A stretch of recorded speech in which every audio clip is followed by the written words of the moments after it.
चलिए आज की वीडियो में आपका बहुत बहुत स्वागत है। पिछली वीडियो में हमने पढ़ा था अम्ल तथा क्षारक क्या होते हैं, क्या क्या उनके एग्जाम्पल्स होते हैं। आज की वीडियो में हम पढ़ने वाले हैं लवण कि लवण का निर्माण कैसे होता है, लवण क्या होता है, लवण की परिभाषा क्या है और लवण के एग्जाम्पल्स हम देखते हुए चलेंगे क्या। तो चलिए वीडियो को शुरू करते हैं। लवण अम्ल व क्षार क्रिया करके, अम्ल व क्षारक क्रिया करके क्या किसका निर्माण करते हैं, लवण का निर्माण करते हैं। अम्ल व क्षारक क्रिया करके, क्षार भी आ सकता है क्षारक भी आ सकता है। अम्ल व क्षारक क्रिया करके लवण का निर्माण करते हैं तथा जल भी बनाते हैं। इसको अपन ऐसे भी लिख सकते हैं, अम्ल क्षार क्रिया करके लवण तथा जल का निर्माण करते हैं। इसके जलीय विलयन में लाल या नीला लिटमस पत्र ले जाने पर कोई परिवर्तन नहीं आएगा। लाल को ले जाओ, नीले को जाओ, कोई भी चेंजेस में नहीं आता है।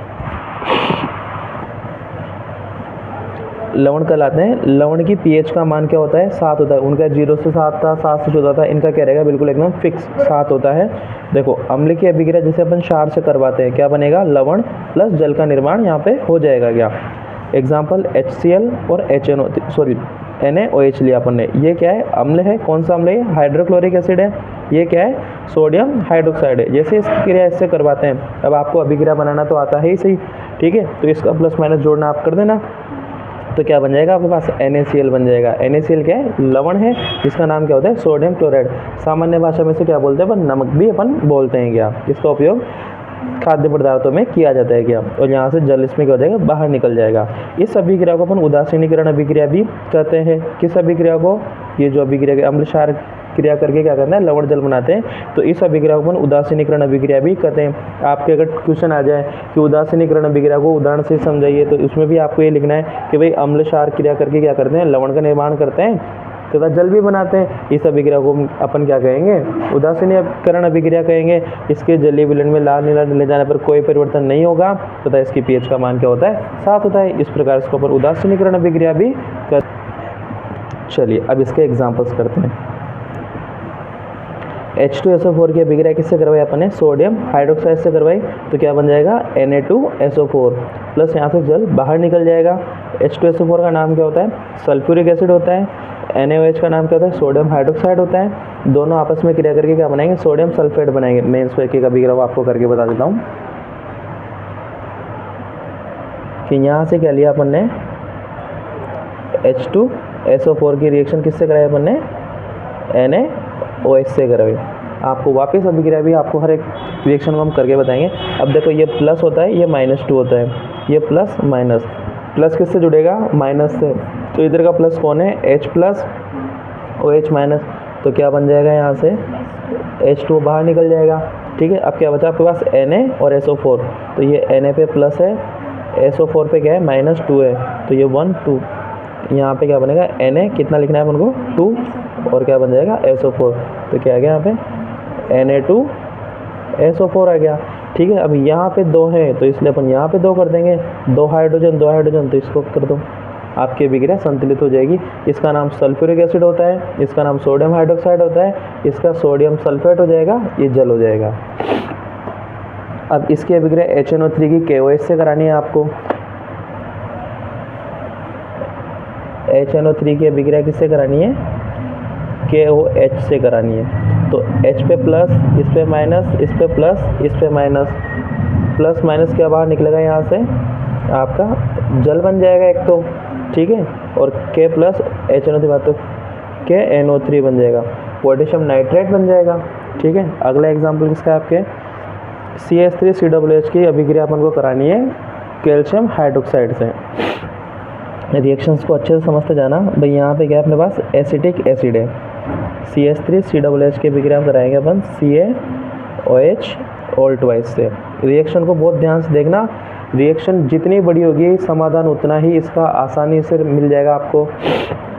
बस आपको बेसिक कंप्लीट होना चाहिए, और बेसिक के लिए हमने पूरी वीडियोस बना रखी है। आप हमारी पिछली वीडियोस को जाके देखें, आपको एक एक बेसिक क्लियर हो जाएगा। यहाँ पे +2, यहाँ पे माइनस, देखो Ca+2 माइनस कौन है, ये यहाँ तक का minus, acetate ion CH3COO minus, ठीक है।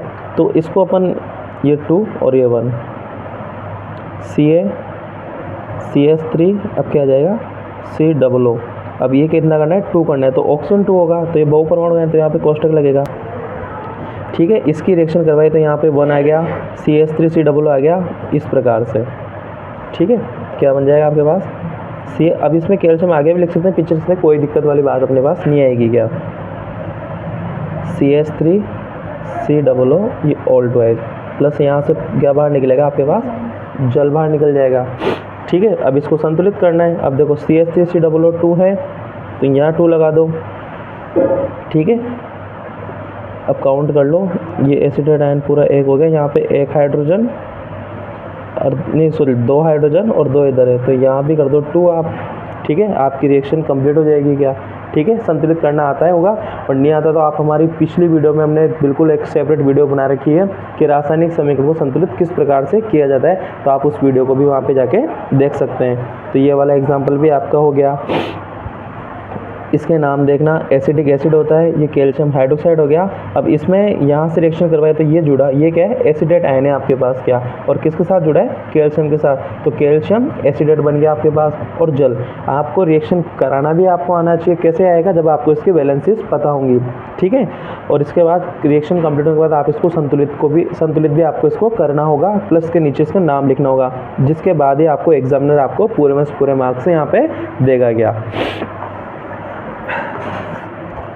चलिए, अब फॉर्मिक एसिड की अभिक्रिया मैग्नीशियम हाइड्रोक्साइड से करवाएंगे तो इस पे ये माइनस यहाँ पे लगेगा H+ और ये माइनस, ये फॉर्मेट आयन अलग हो जाएगा। क्या इसको भी मैं आपको इसमें बता देता हूँ।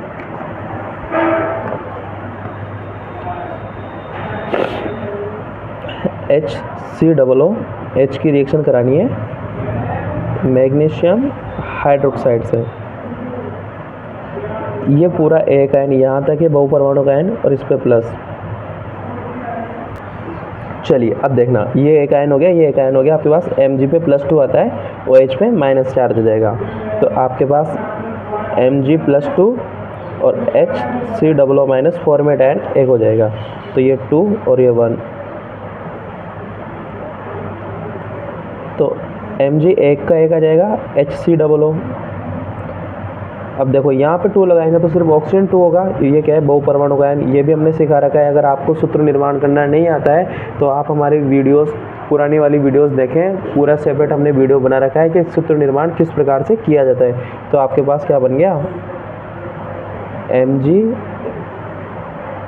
MgHCOO ऑल ट्वाइस प्लस यहाँ से जल बन जाएगा आपके पास। इसका नाम क्या हो जाएगा, मैग्नीशियम फॉर्मेट। क्यों, क्योंकि इसका नाम, ये इसका नाम क्या है, HCOO- का नाम होता है फॉर्मेट आयन। कौन सा आयन, फॉर्मेट आयन। इस प्रकार से आपका ये वाला एग्जाम्पल भी कंप्लीट हो चुका है। आपके अगला टॉपिक आ रहा है आपके सूचक। यहाँ से भी आपके बोर्ड्स में क्वेश्चंस पूछे जाते हैं और 1 नंबर का क्वेश्चन आता ही आता है यहाँ से आपके। क्या चलिए, अगला टॉपिक आ रहा है आपके सूचक, कि भाई सूचक क्या होते हैं। वे पदार्थ जो किसी अन्य पदार्थ के रंग में क्या कर देते हैं, परिवर्तन कर देते हैं, क्या कहलाएंगे, सूचक। वे पदार्थ जो किसी अन्य पदार्थ के रंग में क्या कर देंगे, परिवर्तन कर देंगे, रंग में परिवर्तन कर देते, क्या कहलाते हैं, सूचक कहलाते हैं। क्या कहलाएंगे, सूचक कहलाएंगे। अब सूचक भी 2 प्रकार के 3 प्रकार के होते हैं। पहला प्राकृतिक सूचक, फिर संश्लेषित सूचक, फिर गंधीय सूचक। पहला पढ़ते हैं अपन प्राकृतिक सूचक। वे प्राकृतिक रूप से जो सूचक हमें मिलते हैं उसको बोलते हैं प्राकृतिक सूचक। वे परिभाषा भी अगर कोई पूछे तो वे सूचक जो हमें प्रकृति से प्राप्त होते हैं क्या कहलाएगा, प्राकृतिक सूचक कहलाएगा। संश्लेषित में क्या होता है कि वे सूचक जिनका निर्माण हम द्वारा या लेबोरेटरी में किया जाता है क्या कहलाएंगे, संश्लेषित सूचक कहलाएंगे। या जिनका मानव निर्मित द्वारा किया जाता है, मानव निर्मित या कृत्रिम या संश्लेषित सूचक भी कहलाते हैं। प्राकृतिक सूचक में क्या है, वे सूचक जो हमें प्रकृति से प्राप्त होते हैं क्या कहलाएंगे, प्राकृतिक सूचक। जैसे कि हल्दी, हाइड्रेजिया, पेटूनिया, जेरानियम, लाल पत्ता गोभी और लिटमस पत्र, ये सब क्या होते हैं, प्राकृतिक सूचक के एग्जाम्पल्स हैं। क्वेश्चन पूछा जाएगा आपसे कि प्राकृतिक सूचक के उदाहरण लिखिए, तो आप हल्दी, हाइड्रेजिया, पेटूनिया, जेरानियम, लाल पत्ता गोभी इत्यादि आप नाम लिख सकते हो। गया अगला रहा आपके संश्लेषित सूचक। जब यह मनुष्य द्वारा निर्मित होते हैं, मतलब कि मानव निर्मित है इसलिए कृत्रिम बोल रहे हैं, या संश्लेषित सूचक भी इन्हें कहते हैं।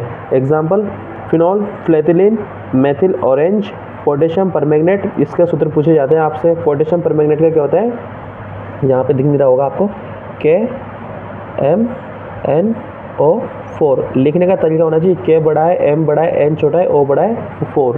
ठीक है, K M N O 4 potassium permanganate. अगला है पोटेशियम क्रोमेट K2Cr2O7।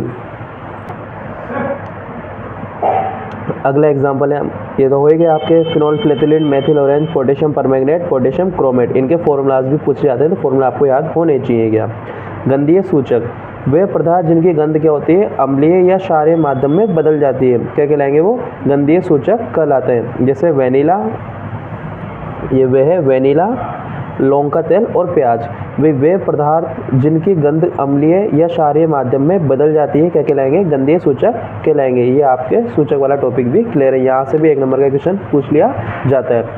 आज की वीडियो में इतना ही, बाकी अगली वीडियो में